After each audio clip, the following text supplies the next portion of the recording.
जी बच्चे ये देखें, मैंने आप लोगों के लिए एक इमेज अभी निकाला है। एम्बू बैग का इसका इमेज मैंने पहले निकाल के नहीं रखा था। ये बच्चे, अब सबसे पहले आपको ये पता होना चाहिए कि ये एम्बू बैग होता क्या चीज है। बच्चों को बिल्कुल भी इस बात का नहीं पता होता। मेरी सब बच्चों से रिक्वेस्ट है, अपनी वीडियो को ऑफ कीजिए। अगर आपकी वीडियो रिकॉर्ड हो गई लेक्चर के बीच में तो लेक्चर अपलोड होगा, आपके लिए मसला होगा बाद में। मैं किसी की हेल्प नहीं कर सकूंगा वीडियो डिलीट करने में। सब बच्चे अपनी वीडियो को ऑफ कीजिए। जी, यहाँ पे मेरी बात अब गौर से सुनिएगा आप लोग। मैं आप लोगों को यहाँ पे क्या बता रहा हूँ, मैंने बताया कि जब ब्रीदिंग किसी बंदे की इम्पेयर्ड हो और वो सही तरीके से ब्रीद ना कर पा रहा हो, तो हमारे पास ये ऑप्शन होता है कि हम उसको इंट्यूबेट करें। ठीक है, उसके अंदर एंडोट्रेकियल ट्यूब डालें और उसको या दो चीजों के साथ हम कनेक्ट कर सकते हैं। या तो हम लोग उसको एम्बू बैग के साथ कनेक्ट कर देते हैं या फिर उसको हम लोग वेंटिलेटर के ऊपर डाल देते हैं। ठीक है, एम्बू बैग जो होता है बच्चे, ये इसका पहले एब्रीविएशन बता दूं। फाइनल ईयर के बच्चों को एम्बू बैग का मतलब ही नहीं पता होता, पूरी की पूरी हाउस जॉब कर लेते हैं। अभी जाके सर्जरी के किसी पीजी से पूछ लो एम्बू से क्या बनता है। मेजोरिटी लोग आपको ऐसे मिलेंगे जिनको पता ही नहीं है कि एम्बू से क्या बनता है। तो बच्चों कान खोल के सुनो, और तुम लोगों को फाइनल ईयर में के बाद हाउस जॉब में ये चीज बिल्कुल भी नहीं भूलनी चाहिए। Ambu stands for, it is actually AMBU। ठीक है, artificial manual manual breathing unit. ठीक है, artificial manual breathing unit is that is known as Ambu bag. बच्चे इसको हम लोग करते क्या है कि एम्बू जो होता है इसके डिफरेंट पार्ट्स होते हैं। मैं अभी आप लोगों को दिखा भी देता हूँ। ये देखो कि ये एम्बू बैग है। जिधर मेरा एरो मूव कर रहा है इसको जरा गौर से देखना। इस जगह पे बच्चे हम लोग, ये मास्क है, इसको हम लोग पेशेंट के नाक के ऊपर या मुंह के ऊपर रखते हैं। एम्बू के जरिए बच्चे हम लोग बार बार इसके ऊपर हमारा हाथ होता है, हम हाथ के जरिए एम्बू को पुश करते हैं। जैसे मैं आपको छोटी सी एग्जांपल दूं कि अगर किसी बंदे को आपने पकड़ा दिया है एक बलून, ठीक है, किसी बच्चे को, और आप उसको कहते हैं कि बलून को दबाओ बार बार। जैसे हम लोग स्टेथोस्कोप यूज करते हैं तो हम लोग एयर को फिल करने के लिए करते हैं ना, पंप करते हैं, बिल्कुल वैसे ही एम्बू को हम लोग को बार बार पंप करना पड़ता है। नंबर 3 पे आप ये देखें कि जो एम्बू का डिस्टल एंड है, ये वाला इधर एक ट्यूबिंग लगी हुई है, ये वाली। इस ट्यूब को हम लोग कनेक्ट कर देते हैं ऑक्सीजन के सिलेंडर के साथ या ऑक्सीजन की सप्लाई के साथ। तो जो ऑक्सीजन इसके अंदर आती है वो एम्बू बैग के थ्रू चली जाती है मास्क के थ्रू पेशेंट के अंदर। ठीक है, और अगर मास्क न लगा हो तो फिर हम लोग ये करते हैं कि एम्बू को डायरेक्टली एंडोट्रेकियल ट्यूब के साथ कनेक्ट कर देते हैं। एम्बू को मास्क के जरिए भी यूज किया जा सकता है, एम्बू को एंडोट्रेकियल ट्यूब के जरिए भी यूज किया जा सकता है। ये देखो कितनी खूबसूरत ये पिक्चर इसने दिखाई है, एक डमी के ऊपर एम्बू बैग को हम लोग यूज कर रहे हैं बाय यूजिंग अ मास्क। ठीक है, ये बच्चे सारे एम्बू की मैंने आपको एग्जांपल दिखा दी।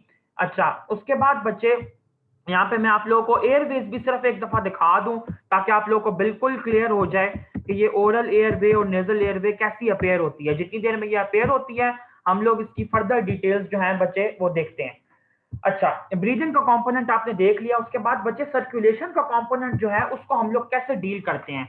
इन सारे कंपोनेंट्स की डिटेल्स बहुत ज्यादा है, थ्रू आउट द सर्जरी हम लोग डिस्कस करते रहेंगे। लेकिन चूंकि आज आपका बेसिक लेक्चर है तो कुछ ना कुछ आप लोगों को लाजमी पता होना चाहिए।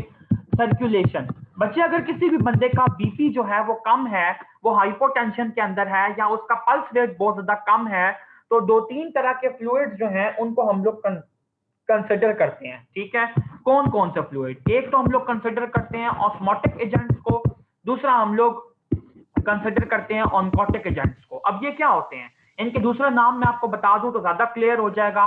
ऑस्मोटिक एजेंट्स को हम लोग बेसिकली कहते हैं क्रिस्टलॉइड। ठीक है, और जो ऑनकोटिक एजेंट्स होते हैं इनको हम लोग कहते हैं कोलॉइड।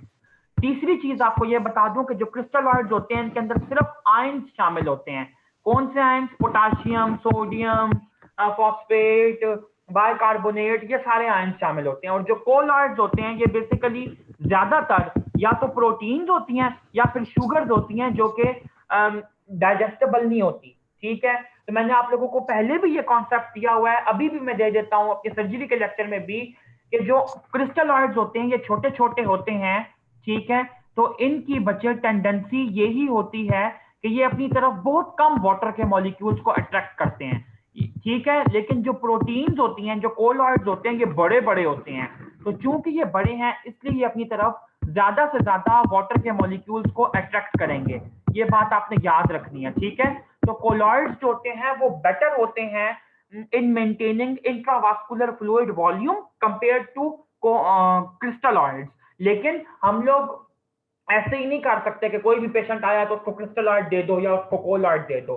जो बेसिक प्रोटोकॉल हम लोग फॉलो करते हैं बच्चे सर्कुलेशन को मेंटेन करने के लिए, वो ये ऑर्डर है, प्लीज इसको नोट कर लो, तुम लोगों को हाउस जॉब में भी ये चीजें बहुत ज्यादा काम आएंगी। सबसे पहले बच्चे हम लोग प्रेफर करते हैं ऑस्मोटिक एजेंट्स को, यानी कि क्रिस्टलॉइड्स को।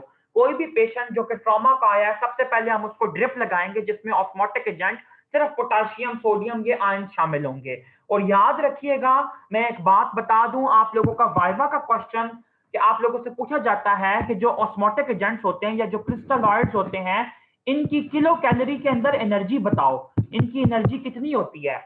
बच्चे ये आप लोगों का मैं आप लोगों को ये क्विज क्वेश्चन आप लोगों को छोड़ रहा हूं, ये मैं आप लोगों से इस लेक्चर के एंड पे पूछूंगा, मुझे आपने बताना है, खुद सोच के बताओ एक दफा कि जो क्रिस्टलॉइड्स होती हैं इनके अंदर कितनी एनर्जी होती होगी। एवरेज कोई वैल्यू बताओ मुझे इसकी, ठीक है। मैं अभी आपसे आकर मैं पूछूंगा, वो चैट बॉक्स ओपन करूंगा, उसमें मुझे रिस्पॉन्स करना। दूसरे नंबर पे बच्चे, अगर अगर एक बंदे को क्रिस्टलॉइड देने के बाद भी उसका बीपी मेंटेन नहीं हो रहा, तो सेकंड नंबर पे जो चीज उसको हम लोग दे सकते हैं, दे आर कोलॉइड्स, ठीक है। और कोलॉइड्स जो होते हैं ये बीपी को मेंटेन करने में ज्यादा अच्छे रिजल्ट्स देते हैं कंपेयर टू क्रिस्टलॉइड्स, लेकिन रूटीन प्रैक्टिस में इनको सेकंड नंबर पे रखा जाता है। अगर पेशेंट इन दो चीजों से भी उसका बीपी इंप्रूव नहीं हो रहा, मैं अभी सिर्फ स्पेसिफिकली बीपी की बात कर रहा हूं, इसलिए इसके अंदर ब्लड ट्रांसफ्यूजन को मत लेके आना। Blood transfusion is a separate thing, वो हम लोग हेमरेज को डील करने के लिए यूज करते हैं, ठीक है। बहुत सारी कॉजेज ऐसी भी होती हैं जिसके अंदर हेमरेज के बगैर बीपी डाउन हो जाए। तो आप ये देखो कि तीसरे नंबर पे जो चीज हम लोग यूज करते हैं दैट इज आइनोट्रोपिक्स, ठीक है, या फिर आप कह लो कि वेजो कंस्ट्रक्टर्स हम लोग थोड़े से यूज कर लेते हैं। ये आपने याद रखना है। जैसे मैं आपको ये बताऊं कि हॉस्पिटल के अंदर यूजुअली जब ये दो ऊपर वाले मेथड्स फेल हो जाएं, तो ऐसी कौन सी तीन चीजें होती हैं जो कि हमें अवेलेबल होती हैं बीपी को मेंटेन करने के लिए। नंबर वन के ऊपर तो सॉरी, डोपामीन, नंबर टू के ऊपर एड्रीनलिन, इनकी इनकी कोई प्रायोरिटी नहीं है, मैं ये सिर्फ वैसे ही 1 2 बोल रहा हूँ, डोपामीन, एड्रीनलिन और डोब्यूटामीन। तो सबसे पहले बच्चे आपको ये पता होना चाहिए कि जो डोपामीन होता है इसका बहुत अच्छा इफेक्ट है रीनल परफ्यूजन मेंटेन करने पे, ठीक है। अगर एक बंदा हेमरेज के अंदर है, एक बंदा शॉक का शिकार है, तो इसका मतलब है कि जो उसका यूरिन आउटपुट होगा वो कम हो जाएगा। तो उसका यूरिन आउटपुट कम होना बेसिकली यही शो कर रहा है कि उसकी किडनी इस्कीमिया से गुजर रही है, उसको रीनल कॉम्प्रोमाइज हो रहा है। तो डोपामीन जो होती है बच्चे इस केस में बेटर होती है कि वो किडनी के कॉम्प्रोमाइज को दूर करने की कोशिश करती है। नंबर टू, अगर आपको लग रहा है कि एक बंदे का जो हार्ट है वो बिल्कुल ठीक है, देखें दो तरह की कॉजेज हम लोग यहाँ पे डील कर सकते हैं, कि कार्डियोजेनिक कॉजेज ऑफ शॉक और non cardiogenic. Cardiogenic causes of shock के अंदर आप ये कह सकते हैं कि अगर उस बंदे का दिल ही काम नहीं कर रहा, दिल ही वीक पड़ चुका है, तो फिर आप लोग उसको डोब्यूटामीन देंगे, ठीक है, क्योंकि डोब्यूटामीन कार्डियो स्ट्रेंथनिंग ड्रग है। लेकिन आपको ये लग रहा है कि इससे भी काम नहीं चल रहा, या आपको कोई ऑल्टरनेटिव कॉज आ रही है माइंड में, आप कहते हैं नहीं डोब्यूटामीन मैंने नहीं देना, हार्ट इसका बिल्कुल ठीक है, तो फिर आप एड्रीनलिन दे सकते हैं, ठीक है। एड्रेनालिन जो होती है वो पेरिफेरल वास्कुलर रेजिस्टेंस को इंक्रीज करवाती है। जब पेरिफेरल वास्कुलर रेजिस्टेंस इंक्रीज करता है तो बीपी नॉर्मलाइज होने की कोशिश करता है, ये वाली बात आपने याद रखनी है, ठीक है।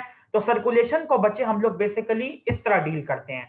और उसके बाद जो हमारा डी और ई कंपोनेंट है उसके अंदर मैं बता दूं कि जो डी कंपोनेंट होता है, जैसे जो डिसेबिलिटी वाला कंपोनेंट है, उसको आप लोग फिल फोर डील नहीं कर सकते, ठीक है। उस डिसेबिलिटी वाले या न्यूरोलॉजिक कंपोनेंट को आप लोग ज्यादातर ऑब्जर्व करते हैं और वेट एंड वॉच पॉलिसी के अंदर इंक्लूड करते हैं।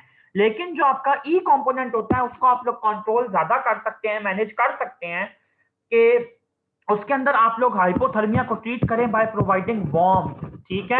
और नंबर टू, जो आपने एक्सपोजर लेना है पेशेंट के लिए, उसके लिए आप लोग चैपिरॉन का अरेंजमेंट करें।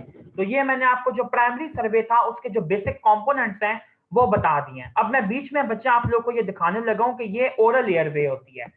ओरल एयरवे का बच्चे बेसिक ये इसकी टिपिकल एग्जांपल है जो कि पाकिस्तान में हमारे हॉस्पिटल्स में बहुत कॉमनली अवेलेबल होती है, ये वाली जो छोटी सी मैं यहाँ पे दिखा रहा हूँ। आई होप कि आप सब लोगों को मेरी जो स्क्रीन है वो विजिबल है। तो बच्चे ये जो ओरल एयरवे होती है ये हम लोग मुंह से डालते हैं और पेशेंट ये जो इसका जो कर्वेचर है ये वाला, इसके नीचे जबान पूरी आ जाती है, ठीक है, यानी कि ये सॉरी, यानी कि ये मुंह में जाएगी तो बच्चे इसके जरिए सांस बहुत मतलब बेहतर हो जाता है बंदे का, ये बात आपने याद रखनी है, ठीक है। उसके बाद बच्चे नेक्स्ट आप लोगों को जो इमेज दिखानी है यहाँ पे, that is this one.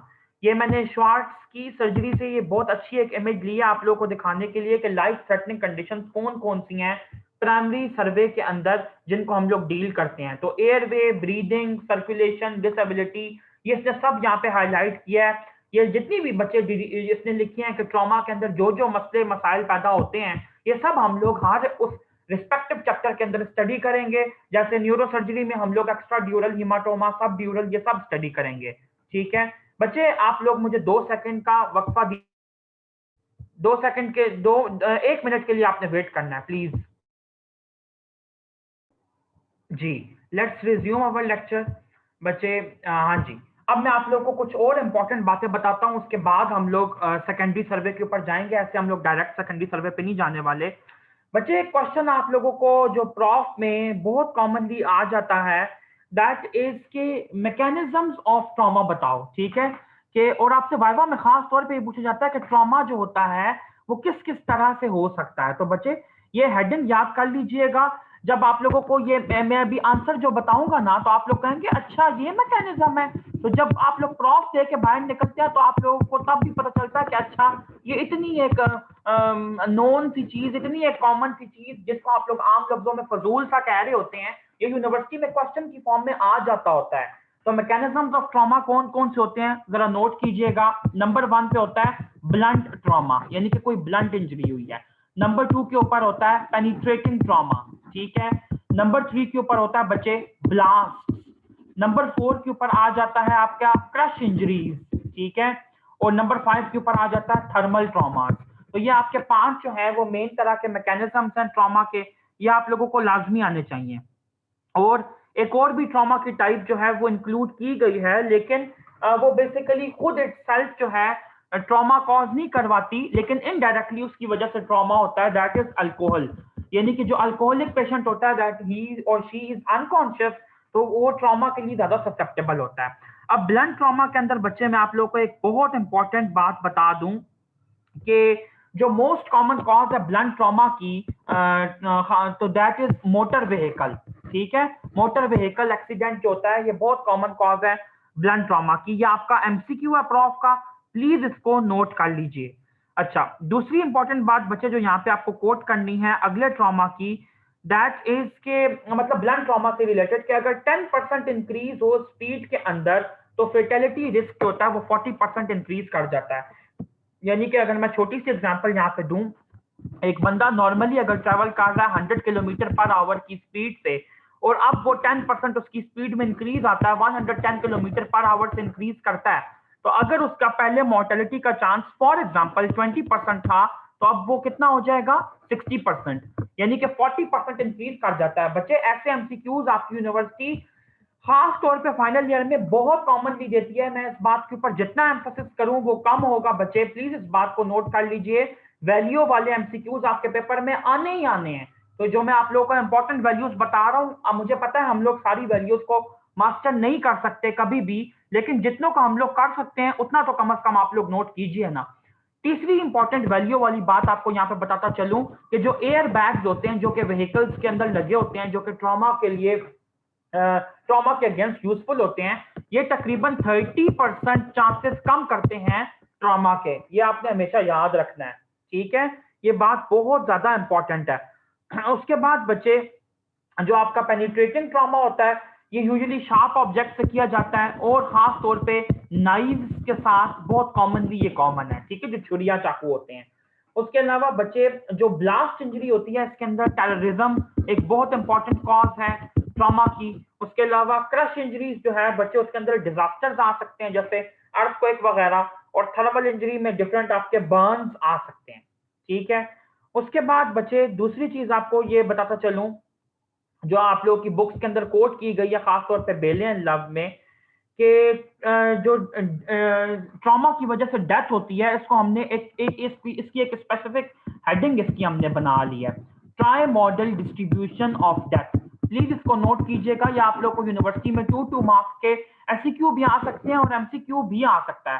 Try model distribution of death क्या होता है, यानी कि जो डेथ होती है बच्चे वो किस किस तरह से हो सकती है, 3 तरीके से हो सकती है ट्रॉमा के अंदर। एक होती है बच्चे इमीडिएट डेथ, जो कि उसी वक्त अभी ट्रॉमा हुआ साथ ही साथ डेथ हो गई। दूसरी होती है अर्ली डेथ और तीसरी होती है लेट डेथ।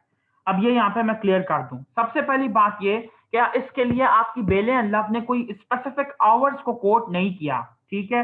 बस यही कहा है कि इमीडिएट डेथ उसी वक्त होती है, जो अर्ली डेथ होती है वो विद इन फ्यू आवर्स होती है, ठीक है। और जो लेट डेथ होती है वो तकरीबन 24 आवर्स के बाद होती है, ठीक है। ये यूजुअली मैं आपको ट्रेंड बता रहा हूँ। इमीडिएट डेथ जो है वो most common form of death है, जो तकरीबन 50% होती है ट्रॉमा के अंदर। अर्ली डेथ तकरीबन 30% और 20% केसेस के अंदर लेट डेथ होती है। ये सारी इंपॉर्टेंट बातें हैं, इनको मैंने हाईलाइट किया, तो आप लोगों ने अब ये याद रखना है।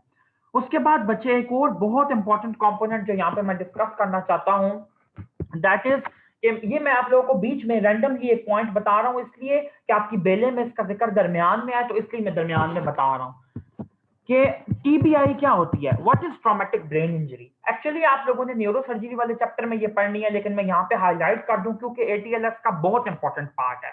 अभी थोड़ी देर में मैं आप लोगों को ग्लासको कॉमा स्केल भी बताऊंगा, तो ग्लासको कॉमा स्केल से रिलेटेड आपको कुछ एमसीक्यूज लाजमी पता होने चाहिए, वो मैं उसी के साथ बताऊंगा।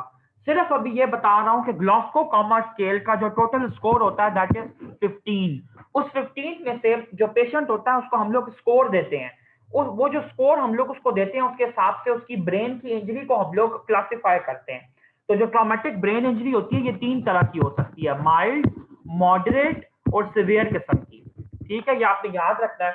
अब जो माइल्ड इंजरी होती है उसके अंदर यूजुअली पेशेंट का जो स्कोर होता है बच्चे वो 13 या 14 होता है। 15 तो हो ही नहीं सकता ना। 15 इस वजह से कि 15 वाला बंदा तो बिल्कुल अवेक होगा, कॉन्शियस होगा, उसको हम लोग यूजुअली टीबीआई के अंदर फिर नहीं डालते, ठीक है। माइल्ड वाला जो होता है वो 13-14 होता है। जो मॉडरेट वाला होता है बच्चे दैट इज यूजुअली 9 से लेके 13 तक, 9 10 11 12, ठीक है। और जो सिवियर वाला होता है वो होता है 3 से लेके 8 तक। अब आप ये देखें आपके माइंड में मैं एक क्वेश्चन यहाँ पे डाल दूं कि मैंने यहाँ पे 3 क्यों लिखा, मैंने यहाँ पे 0 से 8 क्यों नहीं लिखा। इसका आंसर मैं आप लोगों को ग्लासको कॉमा स्केल का जो अभी चार्ट दिखाता हूँ उसके अंदर बताता हूँ, ठीक है। उसके बाद बच्चे नेक्स्ट चीज जो मैंने आप लोगों को बतानी है, ठीक है। अब मैं आप लोगों को सेकेंडरी सर्वे की कुछ इंपॉर्टेंट बातें बता दूं, फिर मैं आप लोगों को वो सारे चार्ट्स बताता हूं जो कि बहुत इंपॉर्टेंट है और आप लोगों को काम आएंगे, और फिर उसके बाद हमारा जो लेक्चर है वो टर्मिनेट हो जाएगा, खत्म हो जाएगा। तो सबसे पहली बात यह कि प्राइमरी सर्वे के अंदर आपने पेशेंट को रिससिटेट किया था, वो आपने कर लिया।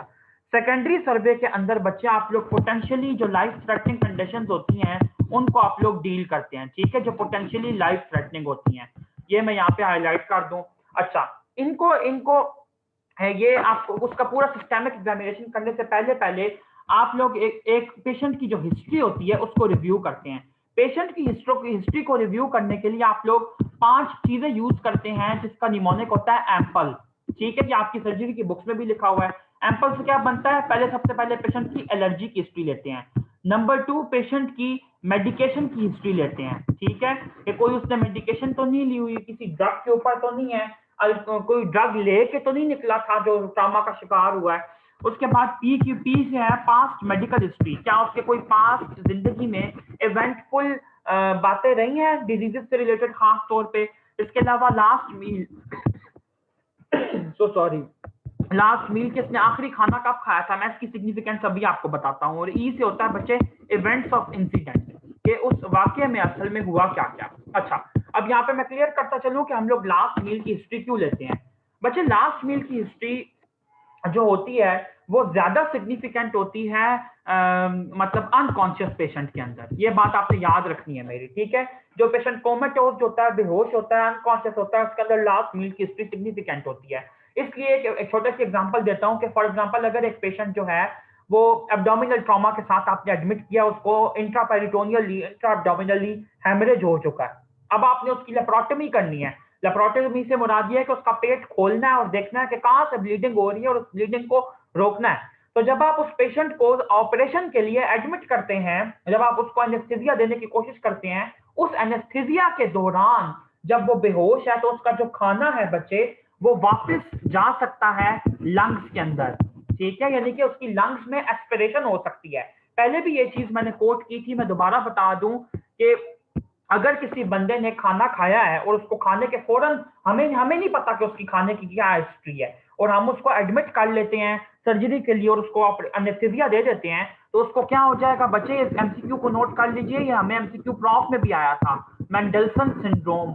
मेंडलसन सिंड्रोम हम लोग कहते हैं एस्पायरेशन नमूनिया को, ऐसे नमूनिया को जो कि खाना जो होता है वो रीगर्जिटेट कर जाता है और लंग्स में चला जाता है, एसोफेगस तक आके जो सिक्रीशंस वगैरह होती हैं, जो खाना होता है, जो फूड पार्टिकल्स होते हैं, वो लंग्स में चले जाते हैं, ठीक है। तो लास्ट मील की हिस्ट्री लेना बहुत जरूरी है। अगर पेशेंट के साथ कोई वाकिफकार आया है, कोई उसका रिलेटिव आया है, तो आप उससे लास्ट मील की हिस्ट्री लें।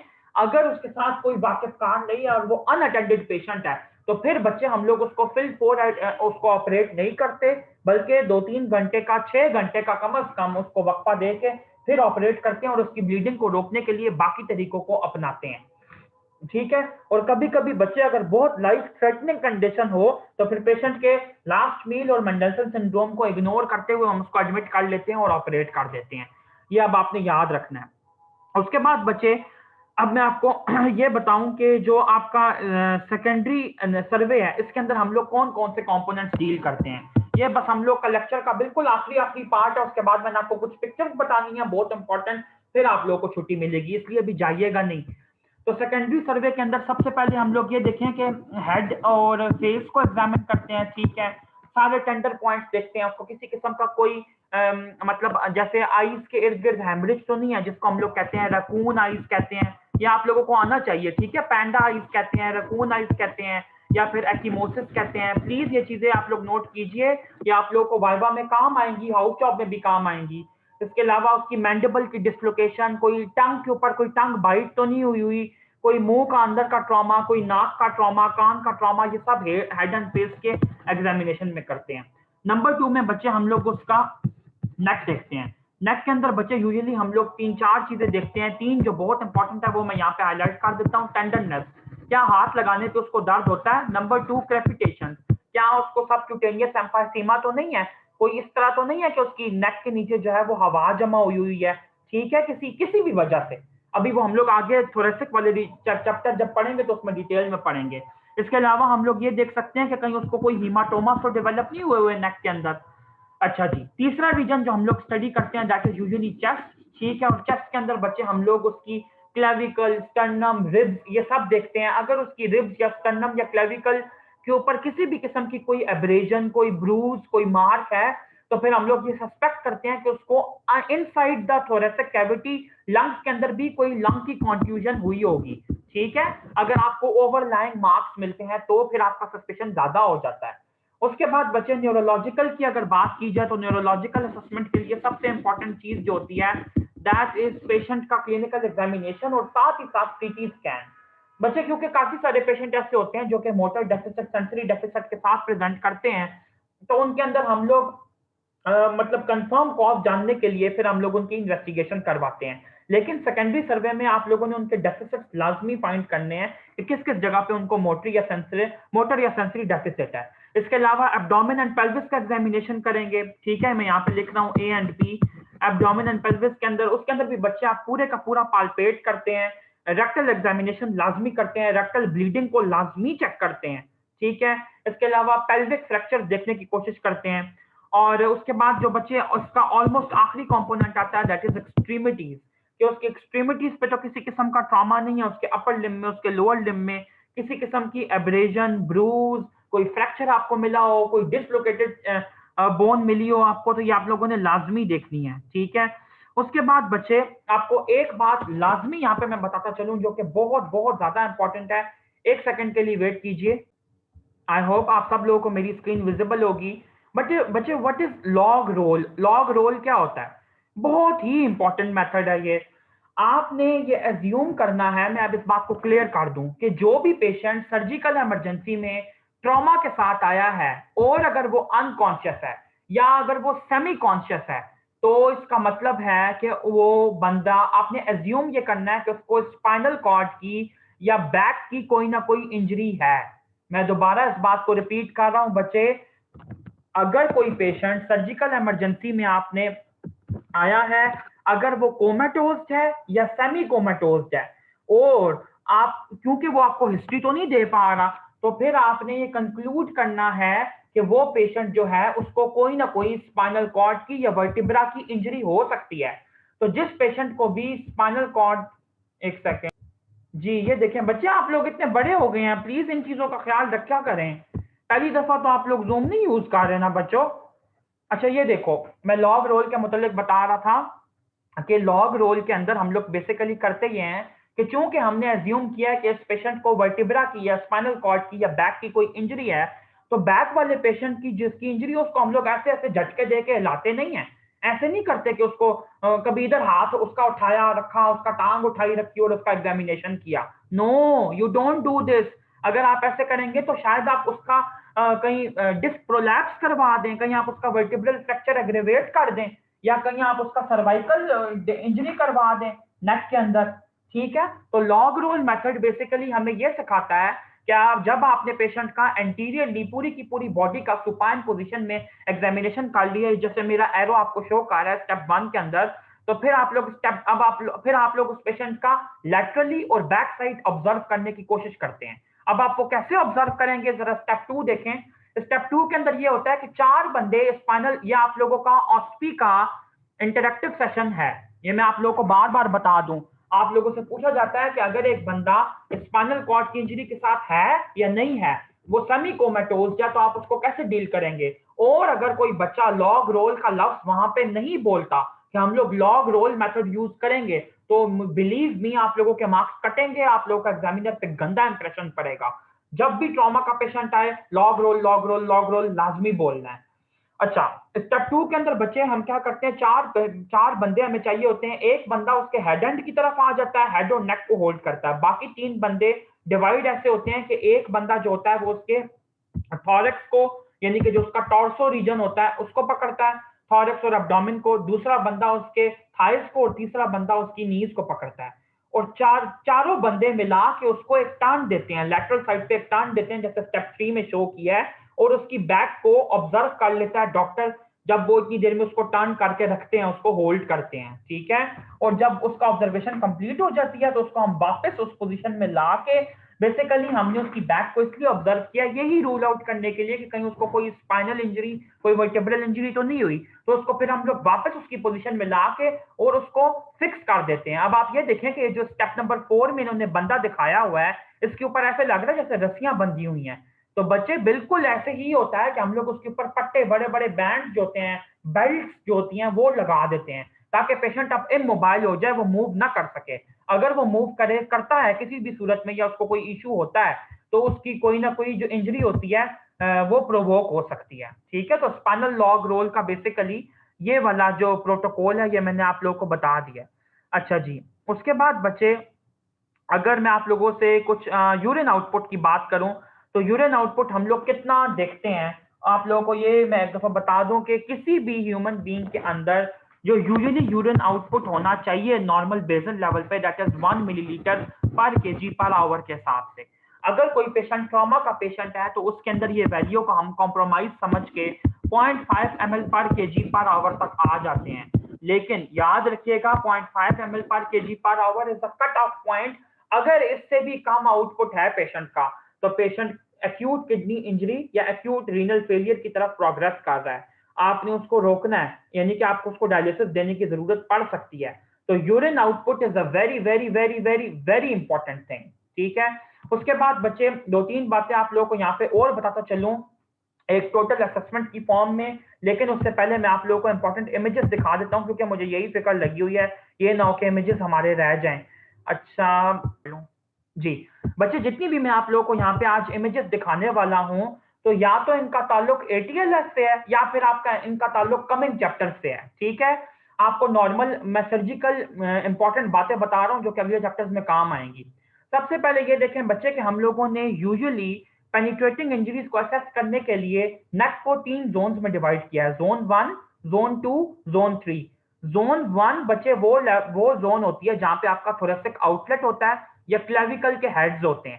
ठीक है, यहां तक, इससे नीचे नीचे जितना भी पोर्शन है वो जोन 1 है।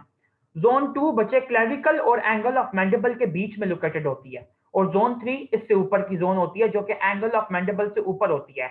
ये सारी जोन्स आपको पता होनी चाहिए, अगर आपको नहीं पता होंगी तो फिर वाइवा भी वैसा ही होगा।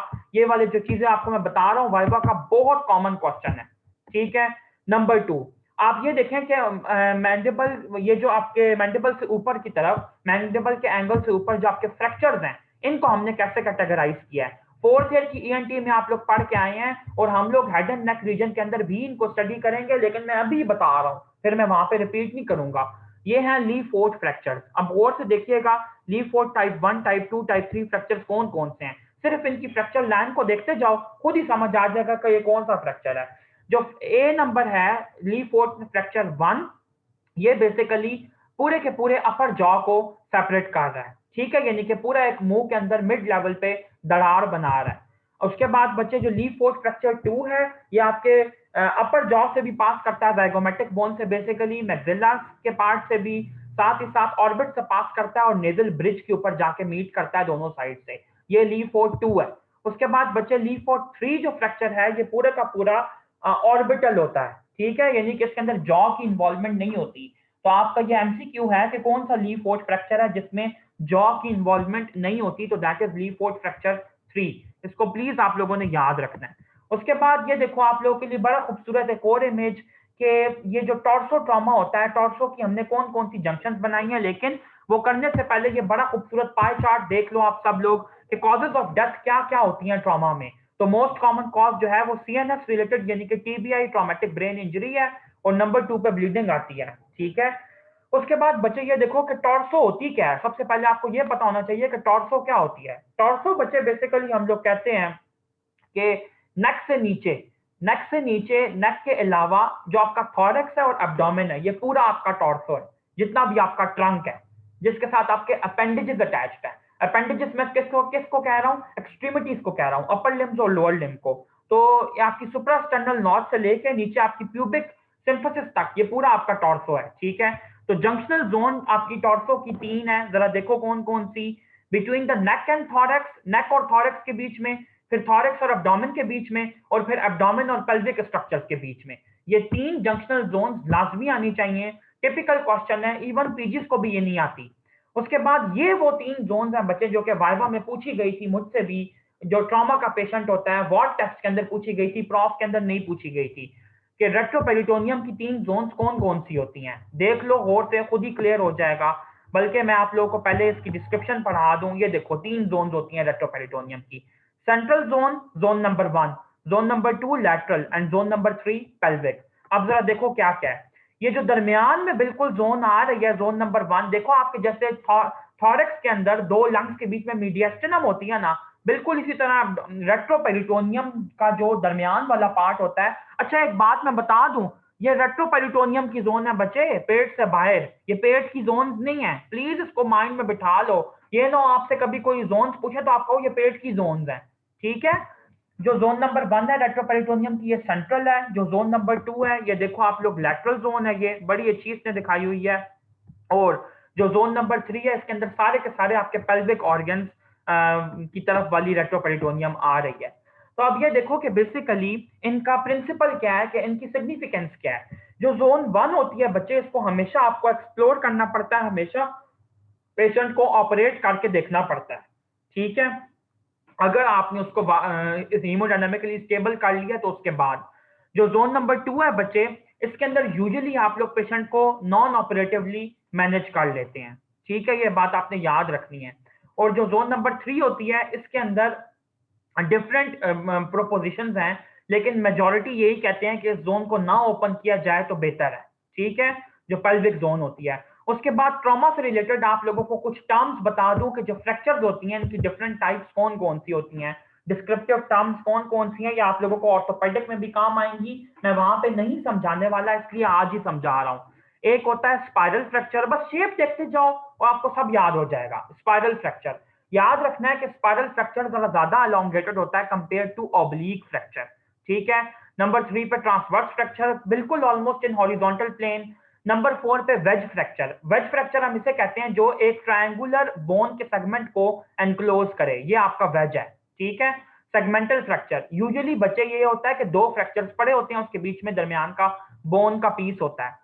उसके बाद एंगुलेटेड फ्रैक्चर, यानी कि बोन बिल्कुल अलग हो गई और एक एंगल पे आ चुकी है। उसके बाद है ट्रांसलेशन फ्रैक्चर। ट्रांसलेशन फ्रैक्चर बच्चे यूजुअली ये होता है कि जो बोन होती है वो अपने सेगमेंट से बिल्कुल साइड पर डिस्प्लेस हो जाती है। इसके अलावा शॉर्टनिंग फ्रैक्चर, शॉर्टनिंग फ्रैक्चर में ये है कि जो दो बोन के दोनों डैमेज एंड्स हैं वो एक दूसरे के साथ अब इन लाइन नहीं है, साइडों पे आ गए हैं। और उसके बाद होता है रोटेशनल फ्रैक्चर, यानी कि अगर बोन की जो नॉर्मल पोजीशन थी उससे वो डिस्प्लेस हो गई है। उसके बाद बच्चे दो इमेजेस और दिखाने हैं, फिर छुट्टी मिलेगी, लेक्चर का टाइम खत्म हो रहा है, जल्दी से वापस आओ।